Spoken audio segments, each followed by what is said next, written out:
Stitches of love we sew. In this online world we come to grow. Mom and Pop Quilt Shop, where hearts align. Let's embrace the craft and let our souls shine. Hey everyone, welcome to Weekend Project. I'm Laura Lynn of the Mom and Pop Quilt Shop, and we're so happy to see you here today. We're working on a super easy 1-yard basket. Now, I've had the kind of need for the past little bit for like something to hold my yarn balls, and I thought we could use something out here for Sophie's basket for all her toys, so I made her one too. See the little picture that I put the toys in it? So that one was a bit bigger. I used my clock circle that I have in the shop as a reference. Now, it was a pretty big circle to go by. And of course, you can obviously fold it over. You could make this into like a little cat basket, whatever. Add some ears to it, make it a Easter basket, put some handles on it, do whatever, like you can fold it down. So I did use some of my pleather kind of material, faux suede sort of stuff here that I have at the shop. I'm running low on it, so but it's done me very well for like 8 years. And same with this one too. It's like fabric that I like to be able to use and just kind of play with things and make things, right? So what I have here is two strips of fabric that are 13 inches long, wide, and the width of the fabric, so the width of fabric. And then what I did is I really quilted them tightly together, trimmed what I needed, and then on the side you can put the little circle for the bottom, and that gives you right out of 1 yard, okay? So I'll show you how I got there, okay? So I'll put that over there. What you do. So I have some really cute, fun material here at the quilt shop. It's got some, behind every great quilter is a mountain of fabric. I had this amazing dream that I'm actually a fabric queen. Well, life gives you scraps. There's just so many cute little, fun little sayings that go on here. So you can use one bit of fabric and just fold it in half, or use two that I'm doing here. So one's going to be an outside, one's going to be an inside. And this is just some like woolly fabric that I had left over. So I'm going to put a little seam right at the top here. But if it was directional, like the one I've already done here, you want to make sure that, you know, both sides are up, right? Because you can see that there. So I did put a little seam at the top. Okay. Now, once you get those two together, you're going to have 2 layers of batting, or you can use some of that ugly fabric that you don't like, or what have you, to put as your batting in between. Or you can use some foam, or what have you. I always have a plethora of batting here at the quilt shop, being a long arm quilter. So it's always nice to be able to come up with plans to do with them. So I'm going to stitch a seam right at the top here to make sure that these two pieces are going to come together. I know I have more than what I need for my project, but since we're going to do some quilting on it, we want to make sure that we have enough to do whatever we need. So for my template here today, I'm actually using a smaller embroidery hoop. I think it's about a 14-inch embroidery hoop. And to get my measurement of how much fabric I'm going to need, I took a strip of fabric and just kind of overlapped it over like the little buckle part here at the top, went around the outside edge completely, keeping it nice and smooth as I went. Okay. And that gives us right as a crossing up over on that little locking buckle part up there. Okay, so that's going to give us enough room to get around our circle. And then we're going to, you know, because it overlapped a little bit, but if it didn't overlap, you want to make sure you're allowing like another 1/2 inch or 3/4 of an inch to make sure you got a seam to put together. Okay, so that's an easy way to gauge measurement wise of how much material you're going to use or you're going to want for your circle. A fun circle basket. Just give you the quick tip here, like doing the seam at the top, and then we'll tuck in the batting, and then you can do as much quilting as you like. There's on the second one that I'll show you that we're going to take off from there here on once I get this sorted. I did some really tight quilting near the bottom of the basket where it's going to sit next to the circle, and then less denser quilting towards the top of the basket.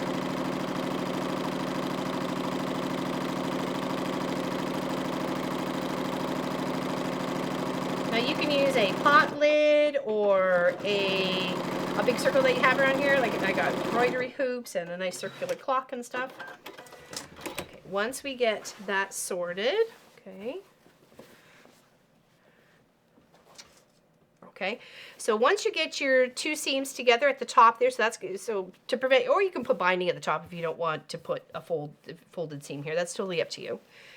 Once you got your pieces there together, I have usually a plethora of batting here at the quilt shop, being a long arm quilter. So I always like to try and figure out ways to use them in a useful manner that's going to help me like organize my space and keep it nice and tidy. So a couple of these baskets are just going to be to collect my half square triangles and my scrappy bits from the projects that I work on. So I've taken the batting and I put it right up against the edge of where I've got that the fold is going to come down on itself here. Okay, we want to make sure it's nice and even. So we'll squish it, place it nicely, hold it with our finger, put a little pin or a clip or something like that at the top just to kind of make sure we're all in center, okay? And then once you get happy with the way it is all laid out, pop a few pins in there, you're gonna do some quilting. Now, this is a great time to experiment with free motion quilting. You could just follow a graphic image that you have on your fabric, use it as inspiration, you know, just so some straight lines, follow whatever fabric you're using on either side. If it happens to be the same for my other project here. And then just get it all quilted up, okay? And then from that, once you get that all sorted, you will end up cutting your circle out of one part, the very far part of your layers of fabric there. And then you have your other bit here. Now you can see on this part here where I've done some really tight quilting, some medium quilting, and then just a couple of little rows just to bulk it out. So of course the tighter you get it, the more stiffer the fabric's going to be, and it's going to be like more of a one unit, right? Here you can see where it's just kind of puffy. So you choose whatever you would like to do. Now I'm going to take my template that I went for the outside of my circumference of my project. I'm going to measure it up to here, and I'm going to lop it off. Okay, I'm going to take a little chunk right off. Depends on, you know, this gives you a play a little bit on, you know, where you want to cut. It may have been a little bit of an angle or something, but we're good. Let's scoop this up a smidge here. Use my little template. I'm going to come all the way over to, sorry, got little glasses are in the way.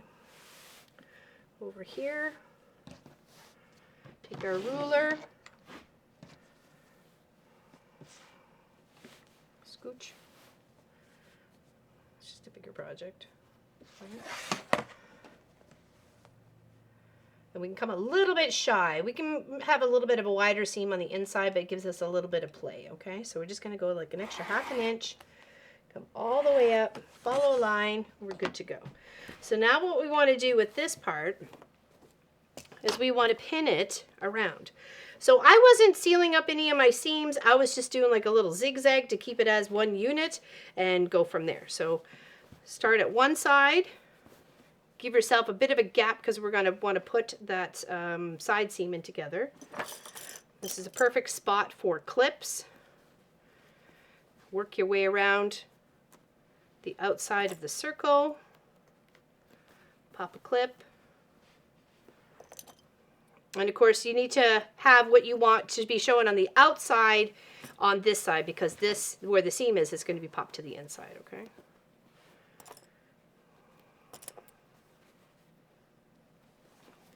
Just do a little quick.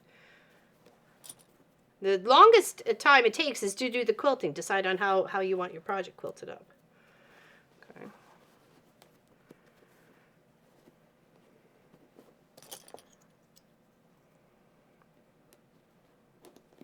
And then we can just make sure that, yes, it's going to get there. We can just pop an extra couple clips in there just to make sure that we didn't do anything wrong.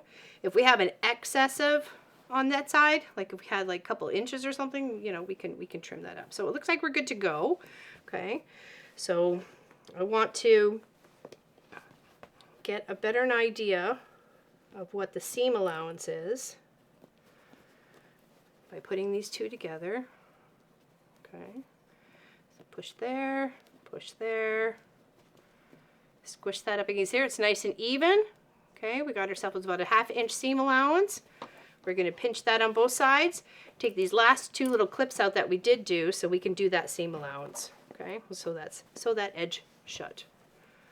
We'll just move those two little clips to the side here.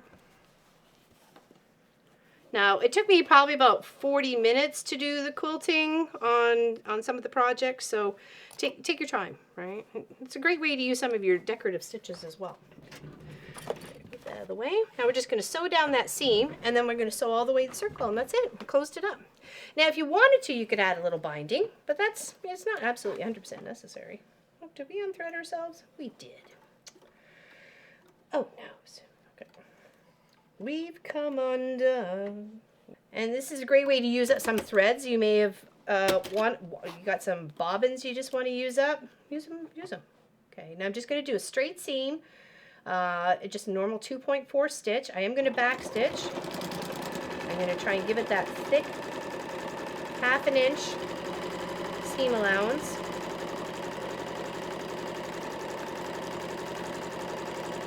You could do a little zigzag on these edges beforehand too if you wanted to, or run it through a serger.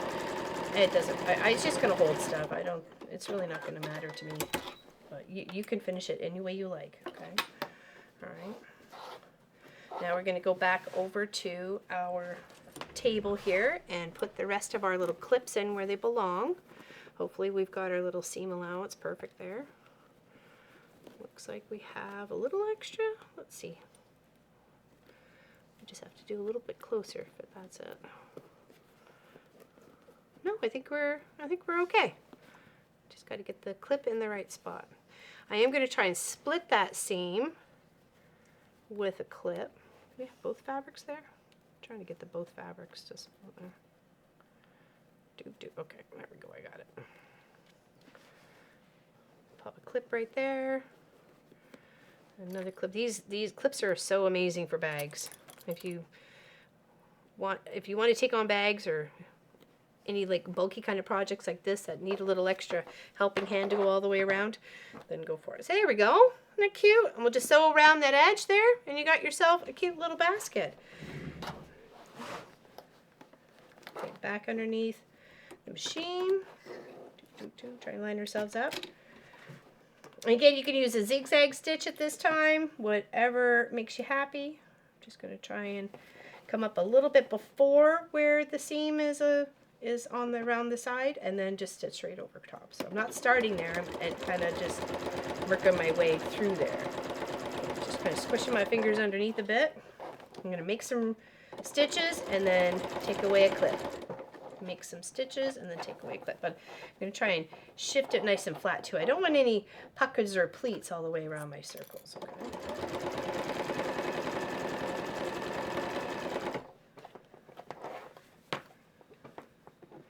It is a great way for yarn, toys, knickknacks, thingamabobs, whatchamacallits, doodads, all the things you're just not sure of. It's great for one for on the stairs to take all the little things up the stairs, all the things you collected around the house, cables, cords. I think every bathroom, bedroom could use one, every workspace, every craft space.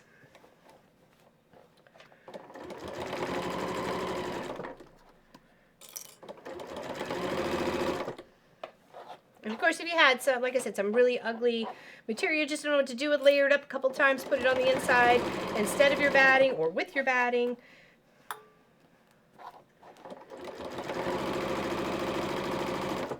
I'm just slowly working my way around. And then this seam will be turned right side in, and nobody will ever see it.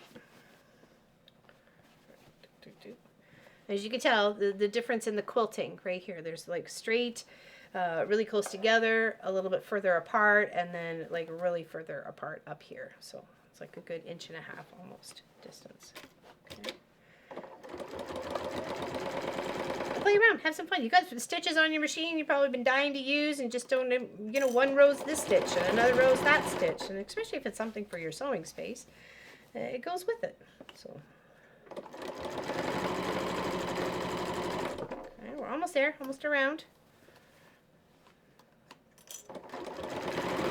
And the clips prevent you from getting like stabbed and poked and prodded with your own big long pins that you would probably have to use for such a project. Okay, now we're coming to the home stretch here, meeting up where we first started right there. And there we go. Do a little back stitch. And like I said, if you wanted to, you can zip it over to a zigzag stitch. And then do that all the way around to seal out those, you know, little furry edges you may feel that maybe need to be tidied up or something. It's, if you don't want to put a binding around. So just seal it up that way with little zigzag. Maybe you thought the straight threads were going to bug you, okay? All right. And then we have our cute little basket. Now, if you wanted to, like I said, you could just zigzag across here, or you can put some binding, like this one here. Just put a little strip, put it onto the one side, sew it. You can flip and then sew again, or you can use some bias tape or whatever that you like to do. So, like I said, it doesn't bother me. I just did a little zigzag across to seal up each one, and then kept it at that because it's just going to be out this way, right? Okay. And I like it doing a taller side to it because you can fold it down to whatever size you may need it. What if you have like a little snack bowl or something like that? Or, I don't know. We all know where we're going with this, right? Or it could be a big hat. And on that note, I hope everyone has a great St. Patrick's Day. Whenever that is. I know it's soon, but... thank you for joining me today. Like and subscribe. Greatly appreciate it. Leave a comment if you want. Yeah, it's an easy 1 yard little basket using your own template at home for something that you like. And if you use, like I said, a 14-inch around, approximately, hold on. Sorry, it's a 10-inch round, I apologize. 10-inch round circle, and the width of fabric, you should be able to get enough to go all the way around to end your circle, okay? That is cool. Something nice for the quilt shop. Thank you, and we'll see you soon. Take care.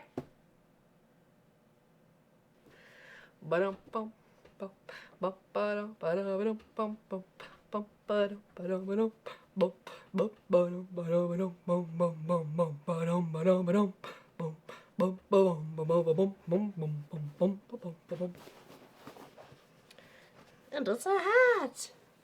It's not a hat. It's a hat. It's not a hat.